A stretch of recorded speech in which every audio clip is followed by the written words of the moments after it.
My name is Jeff Greenberg. I'm an editor, colorist, and post-production consultant. Over the last 8 years, I've also specialized in machine learning and the practical applications of artificial intelligence related to content creation. In this talk, I want to demonstrate some of the new tools we now possess.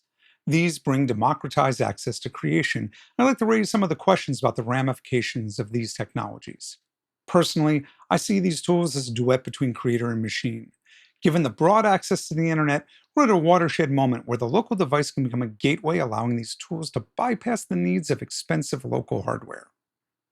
We will examine how they can help tell stories, create content, and conform to narrative structures. I want to start by examining visual AI tools. In March of 2024, OpenAI demonstrated Sora, a video generation tool. The results were breathtaking. These tools generate content with a text to video prompt. Media starts at 5 seconds and can be extended to 30 seconds or more. The most accessible group at the time of this recording would be Runway ML. Detailed prompts can be assisted with a still frame as a starting or end point, or by using an existing video recording from any device. The biggest hurdles in video generation are cost and consistency.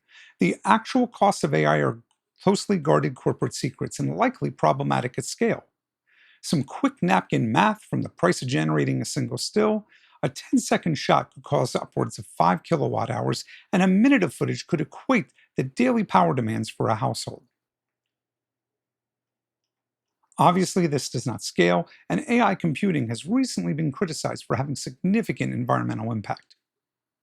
Video creation is compounded by requiring repeated prompts to get acceptable results, often requiring 10, 20, or more generations for one usable clip. This is about quality and continuity. Being able to specify something like the color of a cup, how a person looks, or other elements of a scene are difficult to guarantee. This causes struggles of propagation between shots, such as the same prompt as a wide shot and a close-up. The issue of computing cost lies in the predominantly closed source models. Open source tools get optimized faster. Users currently pay about $100 a month for unlimited generation with these tools. We've already seen fake content created imitating celebrities recommending products, false events, and even counterfeit endorsements for election candidates. The hidden deep issues may become a lack of trust in visual content, and trust becoming limited to what humans personally experience. Shifting to image generation, we see a much higher degree of adoption. Video will likely mirror its demand. Tools like Midjourney, a closed source tool, and Flux, an open source tool, are now used on a daily basis. The generative capabilities have filtered directly into tools like Photoshop, making adjustments and changes to images requiring significantly less skill and only a prompt. A significant controversy about AI tools focuses on how data is sourced. Were tools used where creators of origin opted to have their material used for training? This is an international issue. Privacy in the EU may protect some creators' content, while other countries and cultures may regard any findable materials as usable without consent. These tools do not permit fractional additions or removal from their training sets. On the content creator side, the struggle becomes about informing the viewer whether AI tools were used. A lack of disclosure will create questions of credibility, especially regarding news documentary production. Platforms are trying to combat these two issues. Adobe is at the forefront of ethical sourcing initiatives and metadata declaration of when and how AI has been used. YouTube now requires an indication of AI tool usage. Vocal tools have been available for over 2 years now. Voice generation itself could do more than create great sounding audiobooks.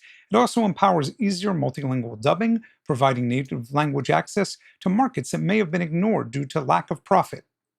Voice cloning can be performed with as little as 20 seconds of sample. James Earl Jones, the iconic voice of Darth Vader, consented to his voice being used for future storytelling before his recent passing. The ethical concern is that cloning without consent will likely mean an error of politicians and other people claiming that they did not say something controversial. Audio tools have moved beyond just synthesis of voice and now full-blown music creators. Udio and Sona allow not just music generation, but will also create media with or without lyrics.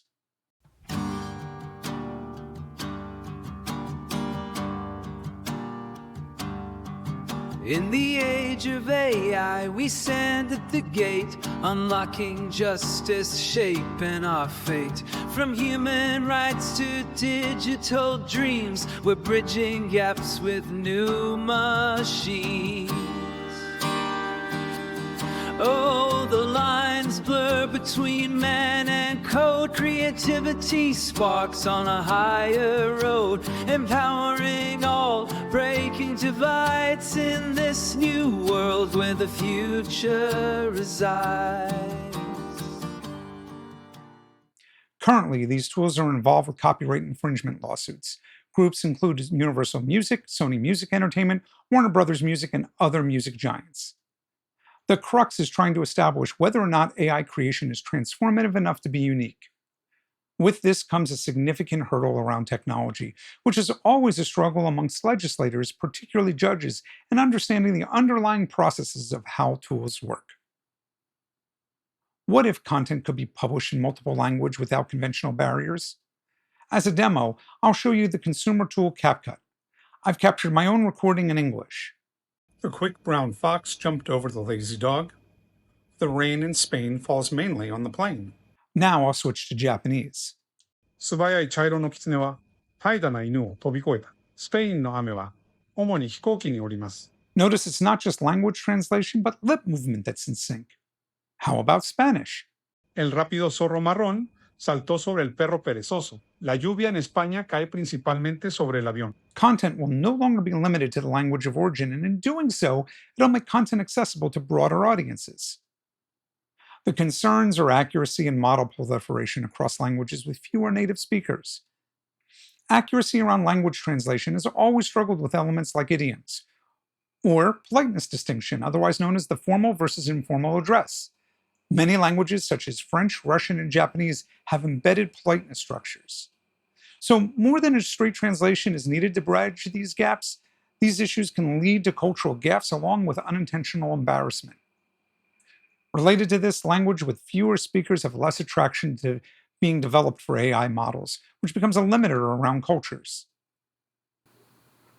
Large language models, also known as LLMs like ChatGPT from OpenAI, these tools can be powerful creativity starters, defeating blank page syndrome and the idea of being frustrated at the beginning of a creation cycle.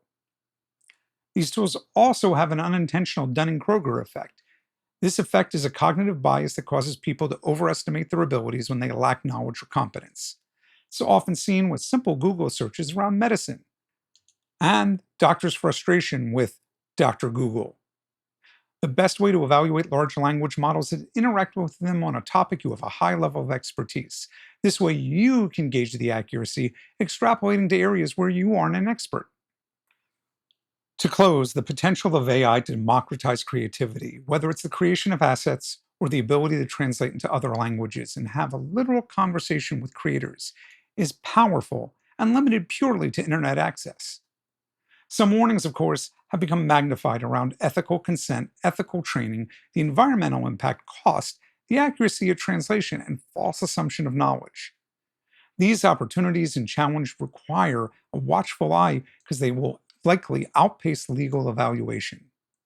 Allowing the gift of AI and all of its wonder and danger to escape is another Pandora's box syndrome.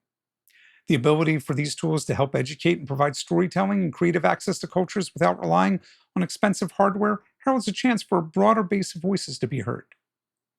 Thanks for watching. Again, my name is Jeff Greenberg, and I'm findable at this QR code if you'd like to continue the conversation. Thanks for watching.